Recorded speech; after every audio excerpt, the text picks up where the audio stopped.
സബാറ്റിക്ക ഇന്നത്തെ നമ്മുടെ ബ്രൈഡിന് ആകെ ഉണ്ടായിരുന്ന ഒരു കണ്ടീഷൻ എന്ന് പറഞ്ഞത് എന്നെപ്പോലെ സുന്ദരിയാക്കുക. എന്റെ അത്ര ആയിട്ടില്ലെങ്കിലും എന്റെയും കാട്ടിലൊരു പകുതിയൊക്കെ വേണമെങ്കിൽ ശ്രമിക്കാമെന്ന് പറഞ്ഞു ഒരു പാട്ടൊക്കെ പാടിയോട് തുടങ്ങി ഞാൻ. എന്നങ്ങൾ വേറെ ഓരോരുത്തർ പാടുന്ന പാട്ടല്ലേ കേൾക്കണത്. ഞാൻ പാടുന്ന പാട്ടൊന്ന് കേട്ടോക്ക്.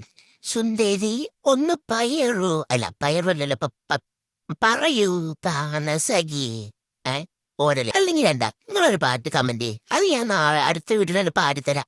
അതാകുമ്പോ ഇങ്ങനെ ഉണ്ടാവും. പിന്നെ ഈ പാട്ടിലും എന്റെ സൗന്ദര്യത്തിലെ ലയിച്ചിന് കാര്യങ്ങൾ ആ കുട്ടീന്റെ മുഖത്തേക്ക് നോക്ക്, എന്താ ഭംഗി. മേക്കപ്പോടെ വന്നപ്പോ അടിപൊളി. ദേ കുട്ടി പിന്നെയും കുട്ടിക്ക് എന്റെ മുടി പോലാക്കണമെന്ന് നടക്കൂല. ഞാനതെല്ലാം കൂടെ പൊത്തി അങ്ങോട്ട് വെച്ചു. ഞാനൊക്കെ അങ്ങനെ പൊത്തുന്ന സമയത്ത് ഞാനിങ്ങനെ ബേക്കിക്കും ഓളിങ്ങനെ മുന്നിക്ക് വലിക്കും. എവിടുത്തെ ഏർപ്പാടാന്നാ പിന്നെ ആദ്യം തന്നെ മുന്നിക്കാൻ വെച്ചാ പോരെന്നോ. അതേ സെറ്റിംഗ് സ്പ്രേ കഴിഞ്ഞു. ഇനി ഞാൻ ഇനിയിപ്പോ വീഡിയോയിൽ കാണിക്കാൻ വേണ്ടിട്ടേ കുറച്ച് വെള്ളം മറിച്ച് സെറ്റിംഗ് സ്പ്രേയിൽ വെച്ചതാണ് കേട്ടോ.